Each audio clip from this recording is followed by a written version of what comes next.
नमस्कार दर्शक बंधु सुभद्रार पंचम किस्ती को लेकिन बड़ घोषणा खूब शीघ्र आसवाक जाऊँगी पंचम किस्ती टंका एने तारीख घोषणा कले राज्य सरकार यही दिन आसव सुभद्रा पंचम किस्ती टंका किंतु ता पूर्वर हिताधिकारी करने को हेब जरूरी काम नचेत आउ पाइबेनी पंचम किस्तीर सुभद्रा टंका एने उपमुख्यमंत्री प्रभाती परिडा बड़ सूचना तो केबे आसीबो पंचम किस्ती केउ काम हिताधिकारी करने को हेब आउ जदि आपण माने सुभद्रा टंका पाऊना ताले कौन करेंगे संपूर्ण खबर आज यही भिडियो रे आपण माने पाई परिबे। जदि जड़े सुभद्रा हिताधिकारी ताहले यही वीडियो आपणक पई बेस गुरुत्वपूर्ण वीडियो को शेष पर्यंत निश्चित देखंतु नहले पाइबेनी पंचम किस्तीर सुभद्रा टंका। जदि चैनल रे नुआ करिक आछन चैनल को सब्सक्राइब करनियंतु एमती नुआ नुआ इनफॉर्मेटिव वीडियो आपण प्रथमे पाई परिबा पई। तो दर्शक बंधु सुभद्रा योजनार पंचम किस्ती को अपेक्षा करथिले लक्ष लक्ष महिला एबे सबु अपेक्षार अंत घटी आसवा को जाउची सुभद्रा योजनार पंचम किस्ती टंका ए नहीं तारीख घोषणा करिसेंती राज्य सरकार।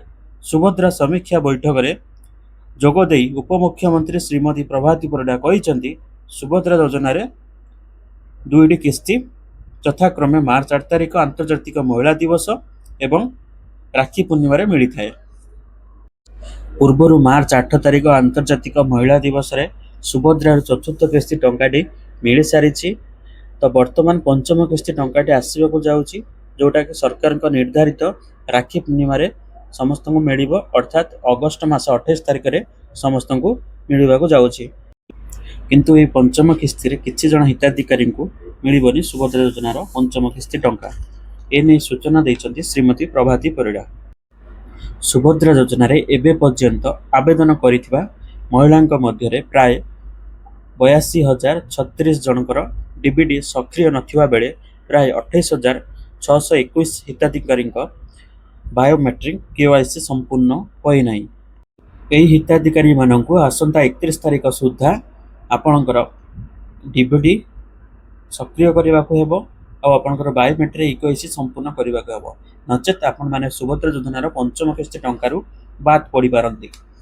तो दर्शक बंधु आपण माने डीबीडी आपंकर सक्रिय अच्छी कि नहीं केमी चेक करेंगे तो तापाई मुझे आपण मानक एनपीसीआई वेबसाइट टी प्रोवाइड करदेवी डिस्क्रिप्शन लिंक रे आपण सेटू जाइए जमी देखो ये क्लिक करेंगे क्लिक कर सारापर आपंकर एनपीसीआई डीबीडी लिंक ऊपर को आसवे तापर देखो ये आपंकर अकाउंट स्टाटस क्लिक करेंगे आधार कार्ड और कैप्चर कोड देगी आप मोबाइल को ओटीपी जीव तापर आप चेक करेंगे आपंकर डीबीडी अच्छी कि नहीं। तो आपण मानकर जब डीबीडी नथिबो ताले आपण निकटस्थ जनसेवा केंद्र किंबा आपंकर बैंक को जाइए आप डीबीडी करेंगे।